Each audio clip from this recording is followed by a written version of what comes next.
Can.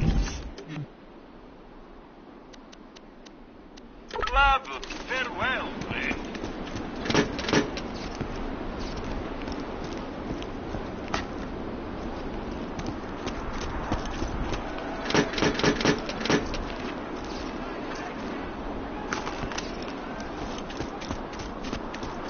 Lock and load. Don't get killed.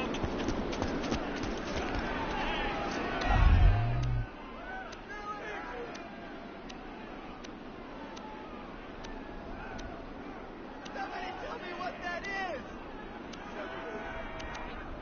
I didn't hear that! Go away!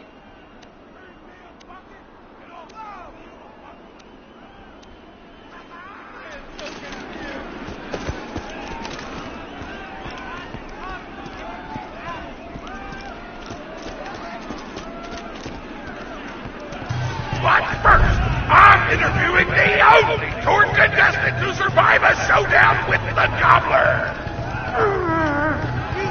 Question time!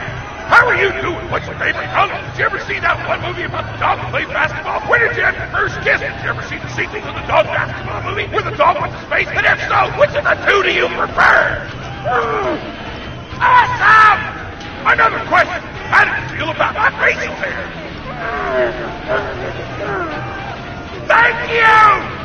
How do you feel about the Vault Hunter's chances against the ravenous bottle gobbler? Will they win? Will they die? You're nuts! You don't sound competent!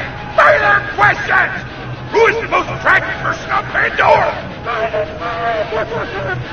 That's an awful thing to say!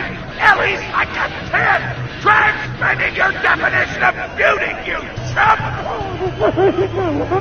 No! I'm done talking to you! Your grasp on body politics is lacking at best!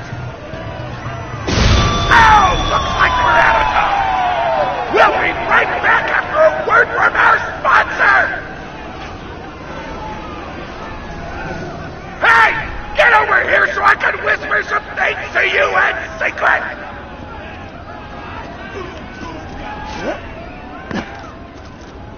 Real talk. The Gobbler fight is rigged. The tour board of directors made the Gobbler unbeatable, so it eat all the contestants and get us a bunch of hits on the EchoNet. But I don't want you to die, because you're cool, and oh crap, I'm not whispering anymore, my man! You gotta get into the kitchen, kill everybody, and poison the Gobbler's food. Once the poison takes effect, you can kill him. Also, I want him dead so I can eat him! He looks delicious!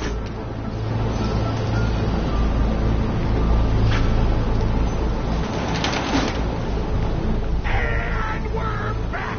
The Vault Hunter's in the kitchen, but today there's a new item on the menu. Murder! Vault Hunter, kill the chef!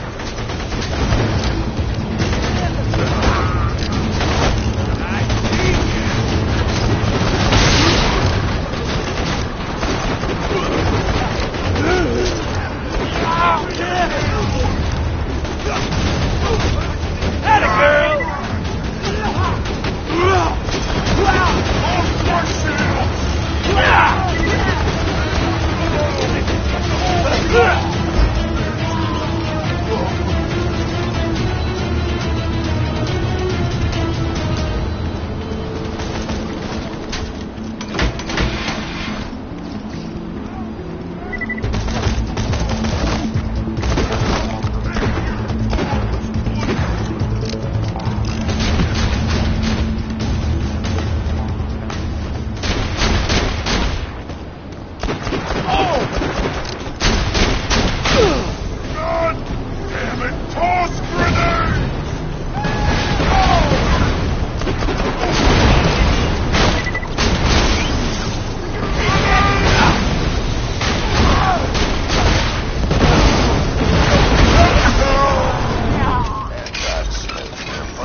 instructions if you wish to stay alive. With the chef's dead, we can prepare our own meal for the gobbler. Get to the freezer!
trunks in the meat locker. Leave at once. We gotta choose some meat for the gobbler's meal. Tug on the tastiest looking stag corpses. It's totally gonna get me fired, and I don't care!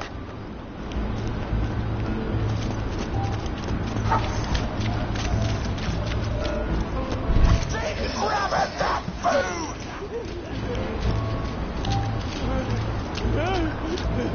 Baby, dump chop!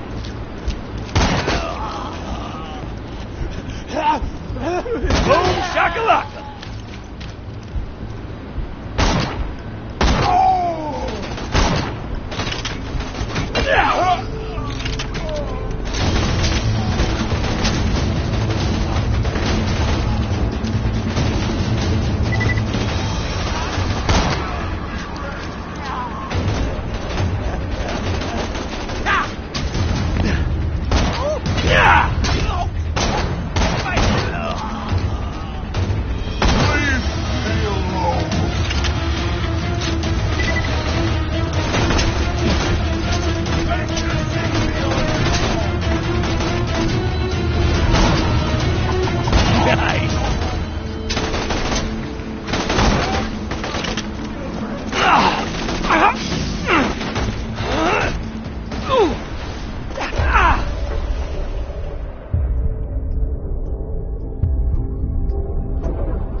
but I don't like it.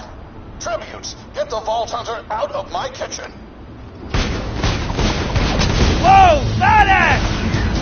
Damn it!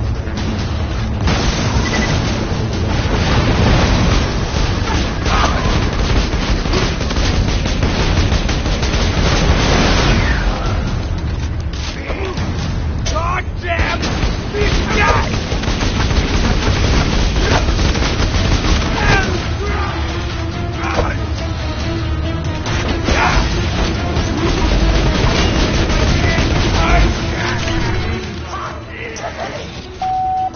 Those dudes didn't stand a chance.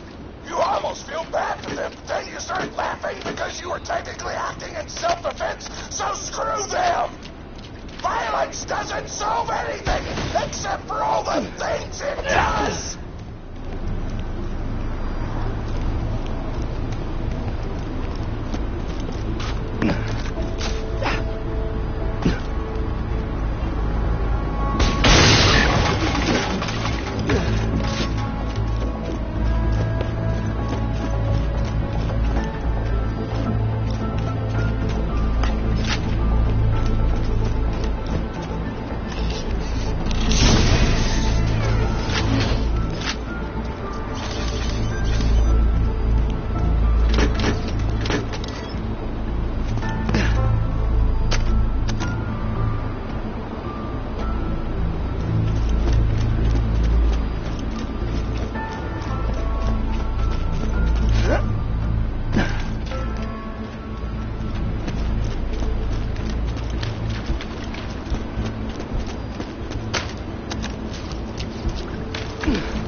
out to grind up the meat.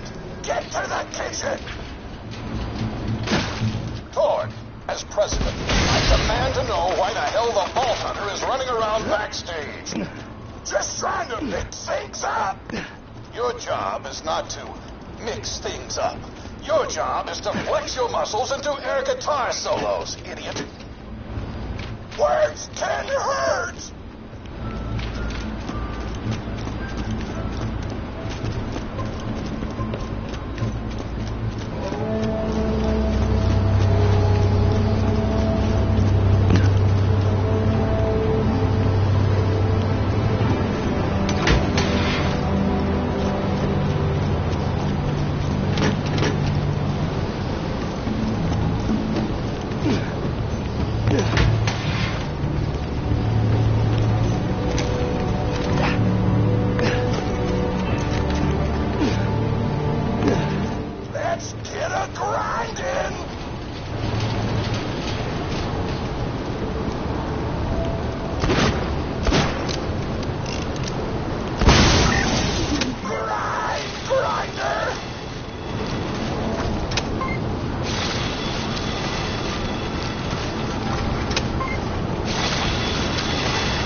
Preparing the gobbler's meal.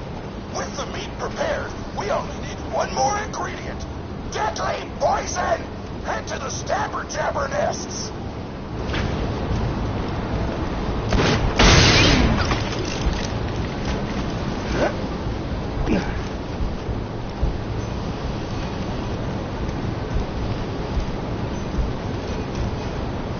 I ran out of explosives, so I'm actually going to open this door remotely without blowing it up. Merchandise. Psych! Dead adventures. Farewell, friend.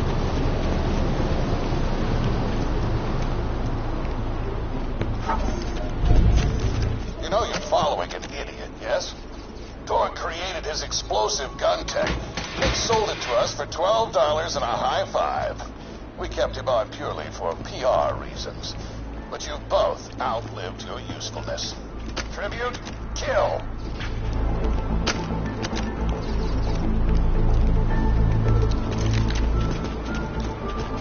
I was nearly done with my ship! Badass incoming!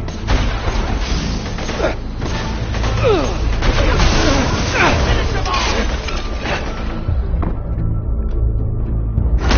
Did you miss me? Explosives out! Yeah! I didn't sign up to fight prison bandits!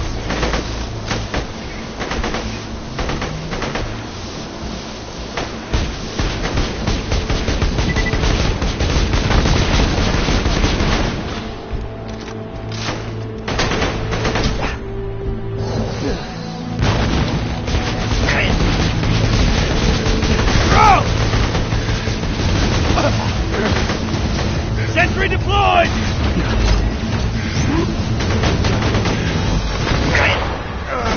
That's right, let her mow you down!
the bad guy the new one, huh?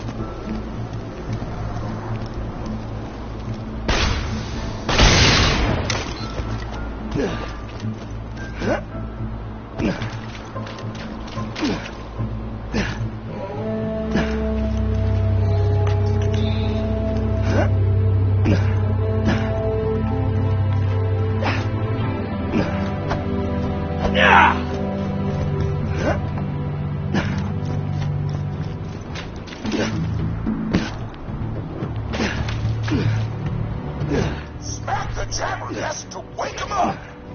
All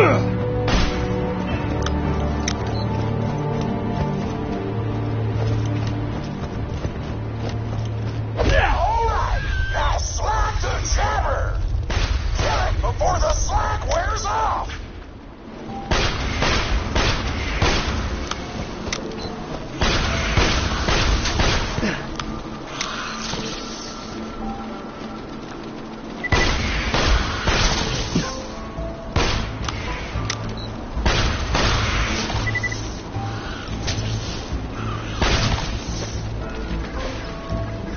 Here you go.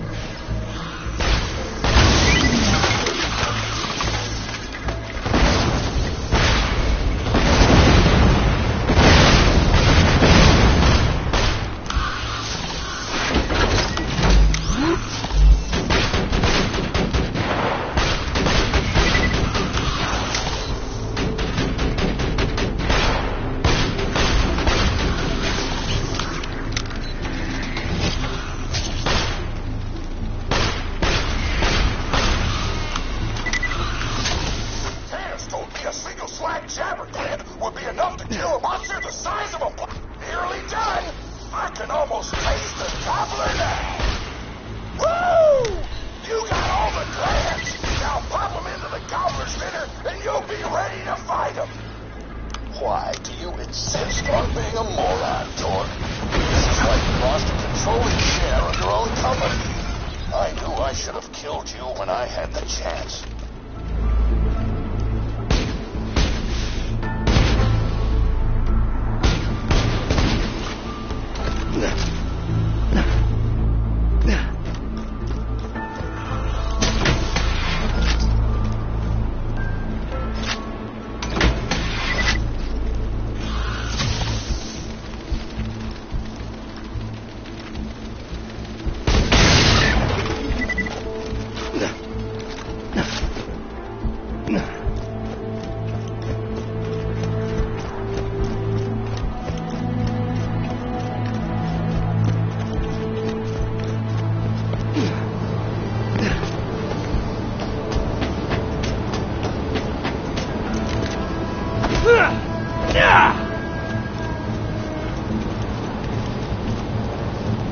Now add the poison glands to the marination. Hit that button to marinate the out of that meal.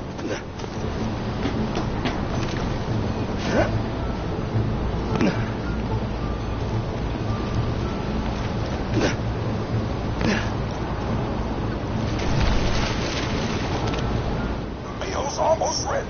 Let's get cooking. Start the conveyor of cookery.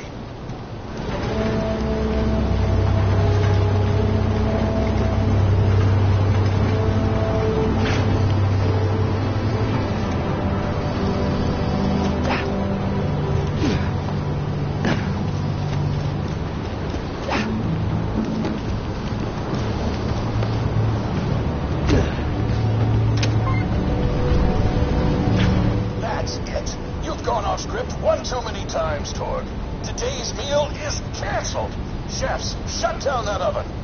We can't stop now. Protect the oven. I swear by my abdominal muscles, I will eat the ravenous waddle gobbler. Now you be careful, honey.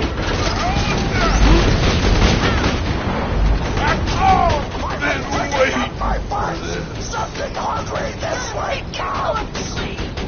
Shakespeare!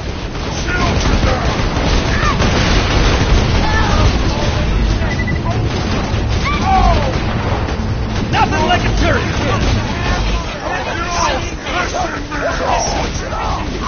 They shut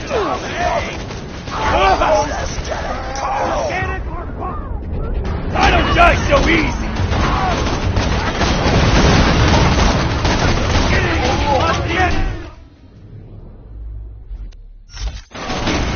Double grapple! Start the other. I will not serve my one. Oh, lady.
Apocalypse is upon us!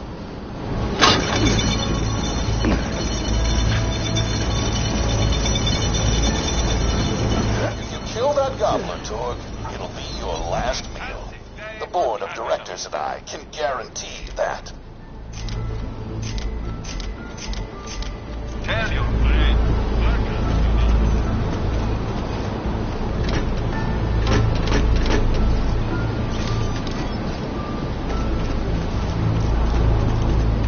Let's just get this out of the way. Yes, most of my merchandise all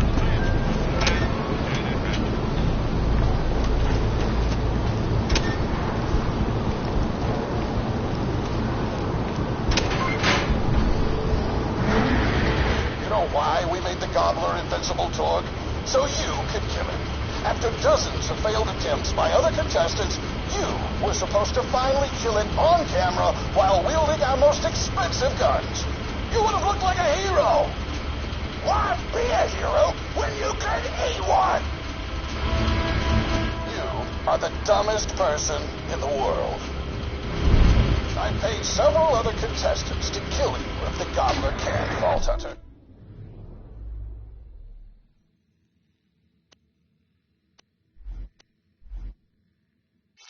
You and Torg will pay for your idiocy. Here comes the ravenous Wild Gobbler! We've replaced this creature's normal food with poison! Let's see if he notices! He took the bait! Now just don't die until the poison takes effect! Wild Gobbler!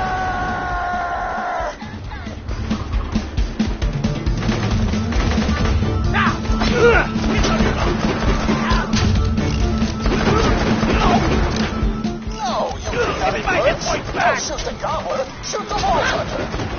The poison's working! It's working! The gobbler is terrible! Let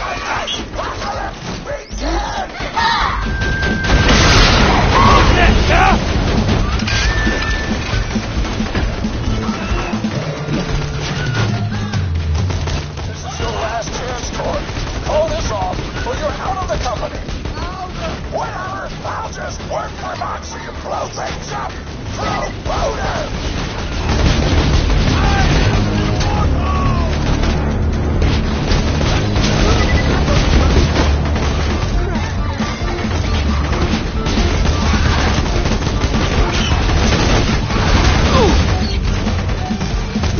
Tossing grenade! Grenade!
Even being a single grandmother and working part-time in a scat meat processing factory, I was still able to provide for little Mr. Torg. We may not have been able to afford the finer things in life, like food, but we got by. After all, Mr. Torg and I didn't have anything but one another after that horrible gas leak blew up the iridium mine, killing my son and his lovely wife. From that day onward, my little Mr. Torg vowed to conquer explosions themselves in an effort to avenge his fallen parents. And, oh man, I forgot what I was talking about. Where was? Oh, right, the blowhole, the apocalypse. So anyway, I was wrestling blowhole to the ground, and I had my bicep curled around his blueberry throat. Blueberry? Sorry, I meant to say blubbery. I've got blueberries on the brain, I guess. I grow them in my backyard. Mr. Torg helped me plant them. Thanks again for that, grandson. I love you, Grandma! Anyway, I have my bicep around his blubbery throat, and Mr. Torg starts crying because he really likes whale squids, and he doesn't want to see me hurt one. They are the princes of the ocean! So I let the whale go after giving it a punch in the eyeball so he'll remember me, and it swam away into the ocean. And then I had Mr. Torg drive me to the ice cream parlor. He got me Rocky Road, because Rocky Road's my favorite. I'm extremely partial to the way the marshmallows act like little landmines of flavor amidst the battleground of chocolate. What's your favorite flavor of ice cream? Is it pistachio? I bet it's pistachio. Oh, that reminds me! You'll never guess who I saw today. Pistachio the Amazing! He's a magician who studied under Crazy Earl, so he's got that weird mustache, you know, but I saw him make a...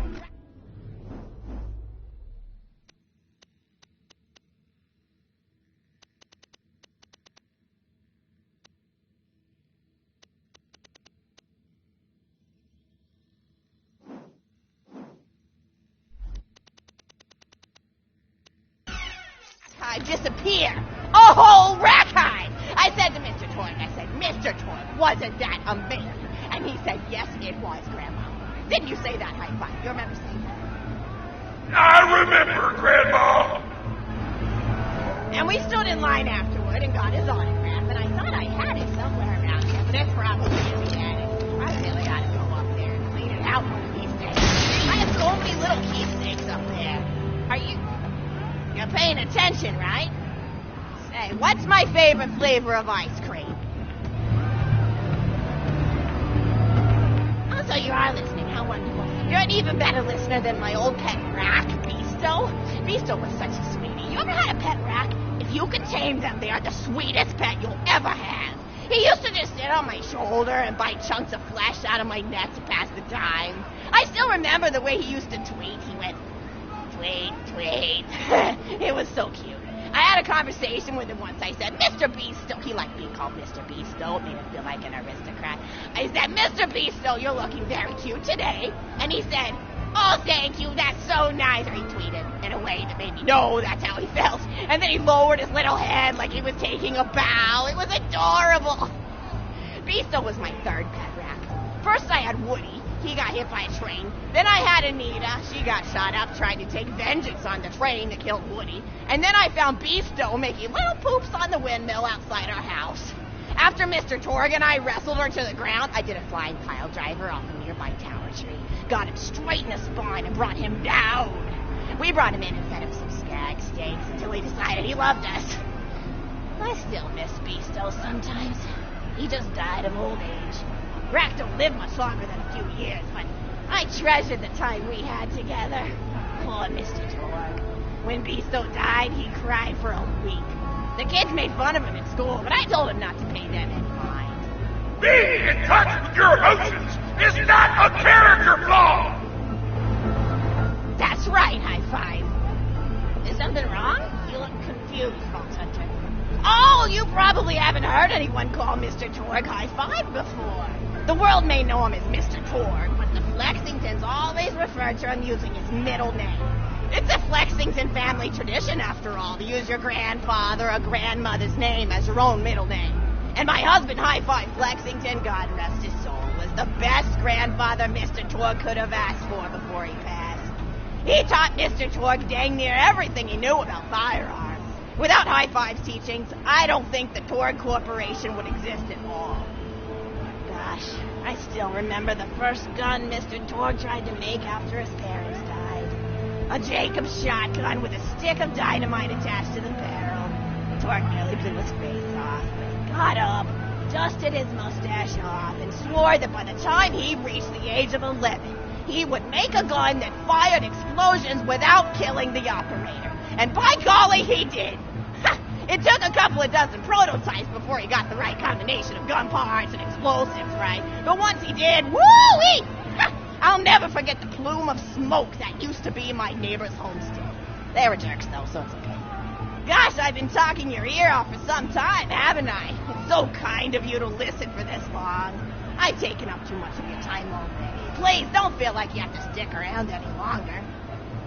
As a matter of fact, take this for giving this old woman some company. Woo!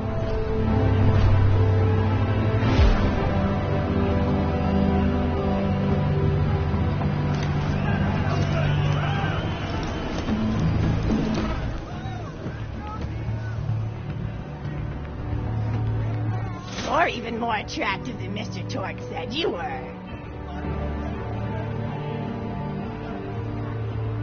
I've got another story for you, but I'd like to tell it to all of your friends at once.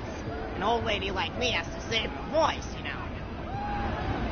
Oh, you still want to talk with me? How incredibly sweet of you. Say, you'll never guess who I saw today. Captain Scarlet. She was robbing my retirement home with a few other brigands, and I recognized her from her wanted poster, and I said, "Oh, hey, you fought the Vault Hunter, didn't you?" And she bowed all elegantly and said something like, "Indeed, I did, madam," and said that you were really good at fighting, and that you beat her fair and square. She didn't seem to harbor much of a grudge about it. Nice girl. You should think about meeting up with her again if you're not shacked up with anybody, you know? I mean, of course, you probably are. Gorgeous hunk of a Vault Hunter like you. I bet you're beating away suitors left and right. Look, you're blushing. Oh, I could just eat you up. Mr. Torque was so scared of trying to get a date for such a long time. He used to go to parties in high school and just stand in the back without talking to anybody. I am an introvert! I tried to tell him, I said, don't worry about chasing love. If you chase your dreams, then love will follow. See, that's the thing people don't get. You watch Echo films and they're just awful. They teach you that the only way to be with someone is just to pursue them over and over until they decide they like you. In reality, you know when you like someone almost immediately. You can't really convince somebody to fall in love with you. You just look like a stalker. But if you do things that you're interested in, like making guns that explode or killing mercenaries, then people will see that confidence and skill you have, and they'll be attracted to it. There's always a fine line between that kind of confidence and narcissism, you know? There's nothing worse than somebody who wants to be famous. I remember when Mr. Torque first sold his weapons tech to that board of directors, he was pretty egocentric for a while. Taking pictures of himself and posting them to the EchoNet all the time. Trying to hobnob with every celebrity that used his weapons. He came back home one day with a supermodel under each arm, and I said, "Mr. Torque, what are you doing? You've lost sight of who you are. It's been weeks since you actually created a new gun," I said. And it was true. He'd been more obsessed with being well known for doing something great than with actually doing something great. It was a dark point in my life. Thankfully, High Five listened to me and got to work on what would eventually become the Kerblaster. You a fan of the Kerblaster? That was always my favorite. That and the Flacker, which I know a lot of people hate. But there's more to combat than just brute efficiency in this old lady's eyes. Style counts for something. And there's nothing quite like filling the air with tiny little explosions. It's like a fireworks show, except the deaths aren't as sad and unexpected. Actually, that reminds me, now that you're here, I wanted to throw some ideas at you for feedback. I'm a playwright in my spare time, and I'm trying to write a story about an up-and-coming tournament fighter who tries to find love in a gladiatorial arena. And I figure you've got a lot of experience, so your feedback would really be valuable. So the play is called Broken Hearts and Broken Necks. Scene 1. Fade in on an arena, just after a battle. Body parts litter the stage. A lone warrior stands in the middle of the stage. A spotlight illuminating her blood-stained arm. She's kneels, holding her sword triumphantly aloft. Valkyrie. Is there no warrior who can challenge me? Must I be destined to spend my life as the strongest, the bravest, the most invincible warrior this galaxy has seen? For I am Valkyrie, scourge of the gladiatorial games! Excellent reply, as she shakes her head at this.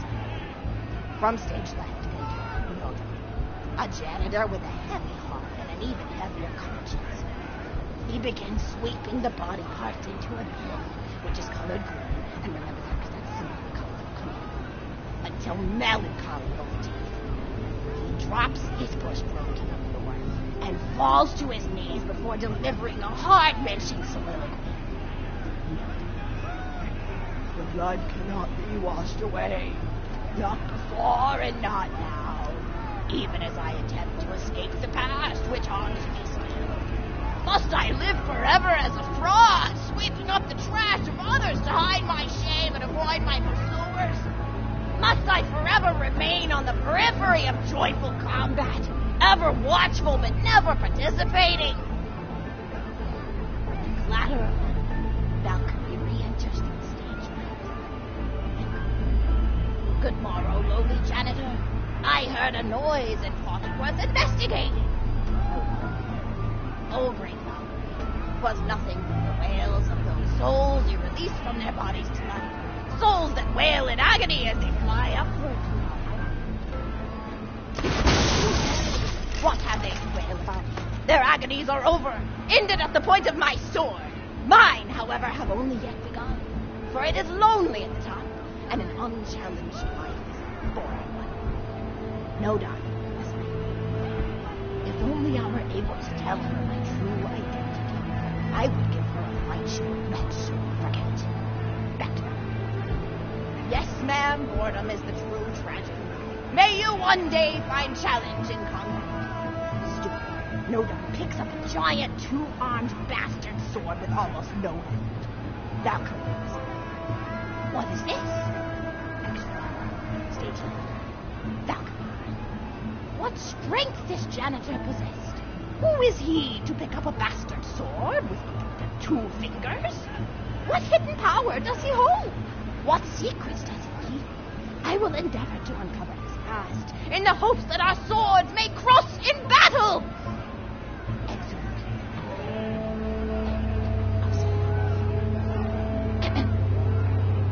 Seem to the interior of the governor's house. The table. Oh, I'm so sorry. I didn't even ask you for the feedback on the first scene. Did you like it? Oh. I guess I passed him. Rewriting. Sorry for wasting your time.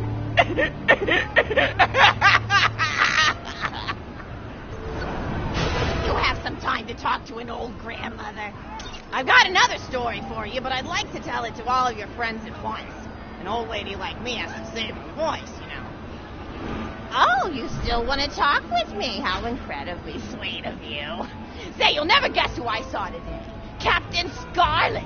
She was robbing my retirement home with a few other brigands, and I recognized her from her wanted poster, and I said, "Oh, hey, you fought the Vault Hunter, didn't you?" And she bowed all elegantly and said something like, "Indeed I did, madam," and said that you were really good at fighting, and that you beat her fair and square.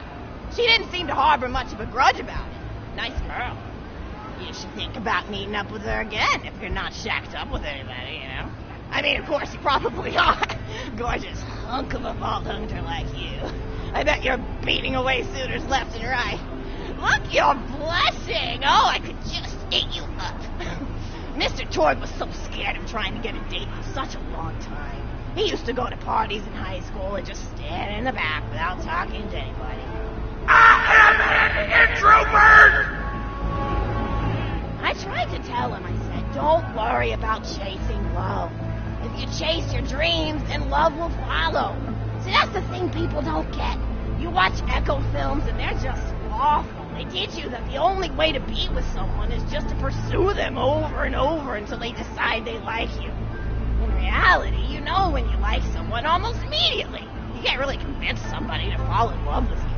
You just look like a stalker.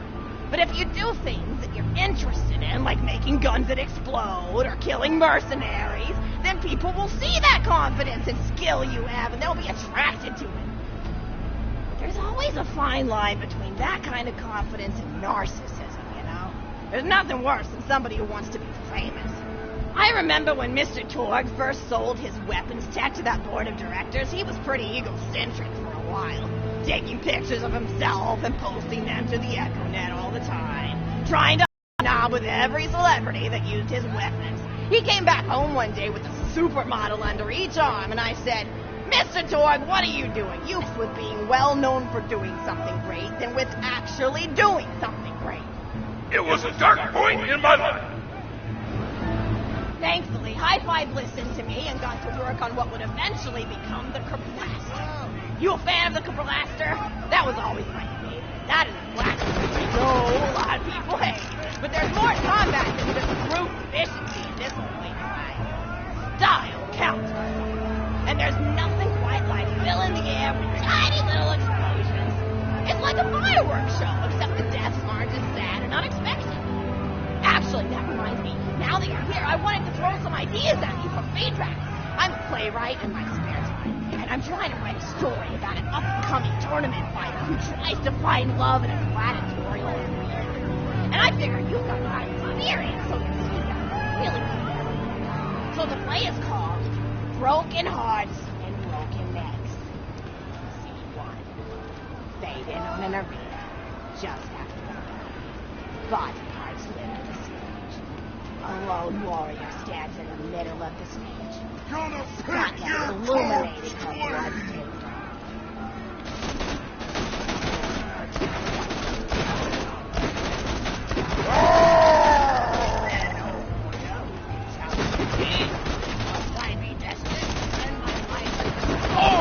The bravest, the most invincible warrior. Warrior Valkyrie! Stop it! The royal game!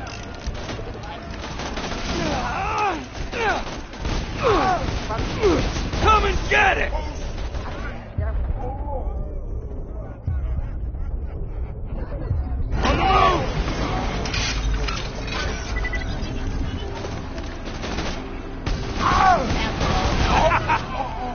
Drops his bushblade to the floor and falls to his knees before delivering a heart-wrenching salute.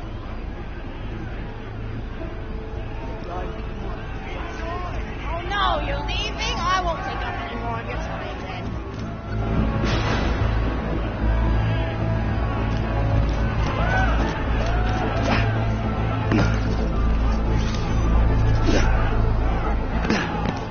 You're not big. I've got another story for you, but I'd like to tell it to all of your friends at once. An old lady like me has to save her voice, you know. Oh, you still want to talk with me? How incredibly sweet of you. Say, you'll never guess who I saw today. Captain Scarlet. She was robbing my retirement home with a few other brigands, and I recognized her from her wanted poster, and I said, oh, hey, you fought the Vault Hunter, didn't you? And she bowed all elegantly and said something like, indeed I did, madam, and said that you were really good at fighting, and that you beat her fair and square. She didn't seem to harbor much of a grudge about it. Nice girl. You should think about meeting up with her again if you're not shacked up with anybody, you know? I mean, of course, you probably are. Gorgeous hunk of a Vault Hunter like you. I bet you're beating away suitors left and right. Look, you're blushing. Oh, I could just eat you up.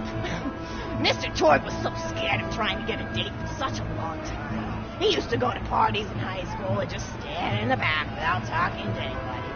I am an introvert! I tried to tell him, I said, don't worry about chasing love. If you chase your dreams, then love will follow. See, that's the thing people don't get. You watch Echo films and they're just awful. They teach you that the only way to be with someone is just to pursue them over and over until they decide they like you. In reality, you know when you like someone almost immediately. You can't really convince somebody to fall in love with you. You just look like a stalker. But if you do things that you're interested in, like making guns that explode or killing mercenaries, then people will see that confidence and skill you have, and they'll be attracted to it. But there's always a fine line between that kind of confidence and narcissism, you know? There's nothing worse than somebody who wants to be famous. I remember when Mr. Torg first sold his weapons tech to that board of directors, he was pretty egocentric for a while, taking pictures of himself and posting them to the EchoNet all the time, trying to hobnob with every celebrity that used his weapons. He came back home one day with a supermodel under each arm, and I said, Mr. Torg, what are you doing? You've lost sight of who you are. It's been weeks since you actually created a new gun, I said. And it was true. He'd been more obsessed with being well known for doing something great than with actually doing something great. It was a dark point in my life. Thankfully, High Five listened to me and got to work on what would eventually become the Kerblaster. You a fan of the Kerblaster? That was always my favorite. That and the Flacker, which I know a lot of people hate. But there's more to combat than just brute efficiency in this old lady's eyes. Style counts for something. And there's nothing quite like filling the air with tiny little explosions. It's like a fireworks show, except the deaths aren't as sad and unexpected. Actually, that reminds me, now that you're here, I wanted to throw some ideas at you for feedback. I'm a playwright in my spare time, and I'm trying to write a story about an up-and-coming tournament fighter who tries to find love in a gladiatorial arena. And I figure you've got a lot of experience, so your feedback will really be valuable. So the play is called Broken Hearts and Broken Necks. Scene 1. Fade in on an arena just after a battle. Body parts litter the stage. A lone warrior stands in the middle of the stage, a spotlight illuminating her blood-stained arm. She's holding her sword triumphantly aloft. Balcony. Is there no warrior who can challenge me?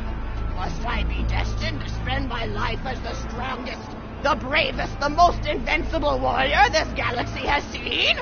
For I am Valkyrie, scourge of the gladiatorial games! Excellent fun, as she shakes her head in dismay. From stage left, Yoda, a janitor with a heavy heart and an even heavier conscience.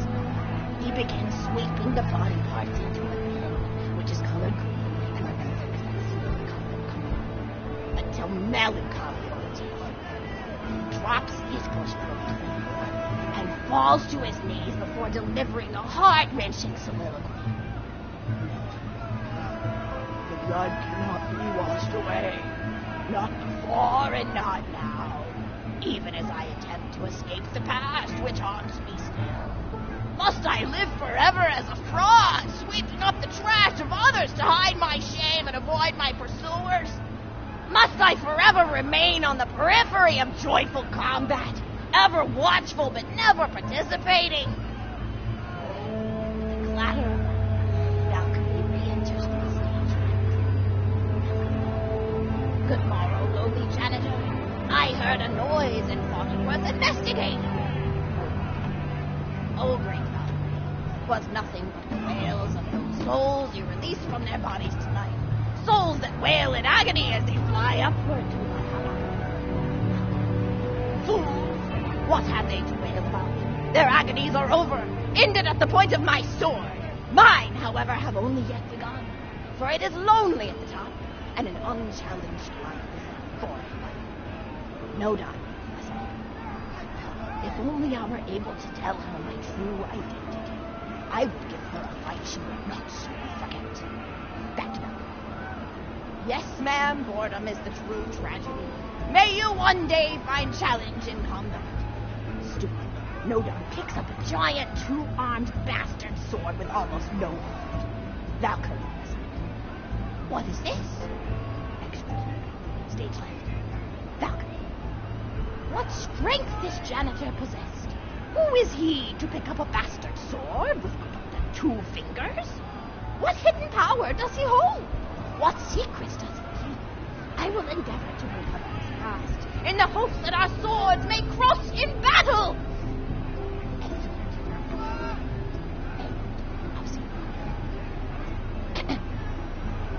Scene 2. The interior of the governor's house. The table is set with myriad teeth and biscuit. Oh, I'm so sorry. I didn't even ask you for the feedback on the first scene. Did you like it? Oh, wonderful. I'll continue. Scene 2. The governess enters from stage Governors. I refuse to respond to these absurd accusations. Her husband looks at her quizzically. Governor, and what accusations may those be? Governors. Actually, you know what? I don't think I'm ready to get feedback on the play yet. But what about you?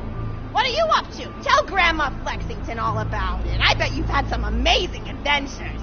Mr. Torg told me about the time you all played bunkers and badasses together. He said it was one of the most fun and welcoming experiences of his life. Grandpa! You're embarrassing me! Sorry, sweetie, but really, you and the Vault Hunters are his first real pals. It wasn't easy for Mr. Torg to make friends at school when he had facial hair at age 8, pecs at 8.5, and dead parents by age 9. People found him intimidating, but I told him that he should be thankful for the fact that he looks different. Anyone who wouldn't be friends with you based on appearance wouldn't be a very good friend anyway. But he really does like hanging out with all of you. Most people these days want Torg to pose for pictures or blow something up by flexing at it. It's not often he gets to sit down and play games with people. Oh, speaking of games, did you play Going Back to the House yet? It's a new echo simulation about exploring a log cabin you lived in when you were a kid. There's no violence or anything. You just walk around looking at cereal boxes and remembering people you made out with. I really like where Echo Sims have gone in the past few years, don't you? There seem to be a lot more of them with interesting things to do beyond shooting people, and the writing has gotten so tight besides. For instance, did you ever play The Samurai's Marker? The whole game's story was delivered through haiku. Did Zero write it or something? No, I'm just joking. I know you're too busy for that. But oh yeah, I was playing at the end of the pointed gun last night on my Echo Sim player, and wow, isn't that fun? It's about a guy who punches people and smacks himself in the face with doors. Easily one of the best punch-related comedy sims ever. But oh, I'm really looking forward to this game called Robot Hunter Assault Squadron, which is this big randomized survival game about throwing bottles at trees and accidentally scaring birds. In the demo version, I scared a bird so hard it died. 10 out of 10 in my book. But what kind of things do you do for fun? You play any sports? You look like you might be into some of the more extreme stuff, like spine hurdling or psycho head volleyball. I knew an athlete a lot like you when I was younger. Her name was Nijo, and she was especially gifted at the giblet toss. That's an old pastime we had back when I was younger. Idea was you punch a convict, and then see how far you can make their viscera fly across a big field. You got points based on distance and the size of the viscera. She won the final round of the giblet toss championship by getting a left eyeball to cross the 300-meter mark. They said she was juicing with Iridium, but I think they were just angry that she dethroned the reigning champ, misogynistic Jeff. People really liked him for some reason. Hey, what's your favorite food? Mine's burgers, personally. People look at you like you're a pleb or something when you say you like burgers, but just think of all the things you can do with them. You can change out the patty, play around with the toppings, change what sides you have. You ever have a burger with veggie chips? Gosh, I all but forgot about fries for about a year after I discovered the veggie chip combo. And I'm not a vegetarian or anything, but those veggie patties they make on the more upper class worlds are crazy good. Better than real meat if you cook it right. Mr. Torg tried to be vegetarian once after he saw a fluff bear get run over by a truck. How long did you last again? 12 seconds! Barely even finished the word vegetarian before he lunged at a skag chew I was holding in my left hand. Nearly lost a finger. Granted, he's always been partial to skag chews or skag bacon. Don't know why, since I always felt like skags tasted like old tires and vomit. But to each his own. Taste is a funny thing. People say your taste buds get more refined as time goes on, but they actually get worse and worse. So when Mr. Torg used to refuse vegetables as a kid, it's because he was actually tasting how awful they were. When we old folks eat vegetables, we're only okay with it because we can't taste all the gross vitamins and stuff. Granted, vitamins are what have kept me going for as long as I've been going. You get enough B12 in your system and you can headbutt a freight train without so much as a bruise. That reminds me, I need to get my pills ready for the rest of the week. I have one of those little metal containers split into different sections for each day. It's really helpful. And the sides are sharp enough that I can use it to ward off burglars if I need to. What else do I have to do this week? Probably head to the bazaar, pick up some frozen spider flanks. Gotta bring my coat, though, because it gets kind of chilly in the food section. Oh, I need Schwartzman's candy drops. Gosh, those are delicious. They're so smooth and sweet. Just thinking about them. I could go for one right now, couldn't you? Do you think you could go find me one?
Well, hello there, Loot.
Murder, think Marcus Munitions.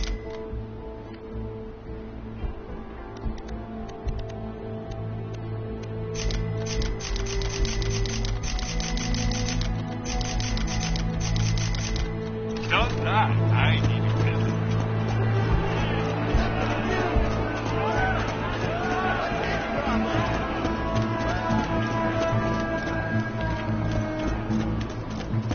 Let's just get this out of the way.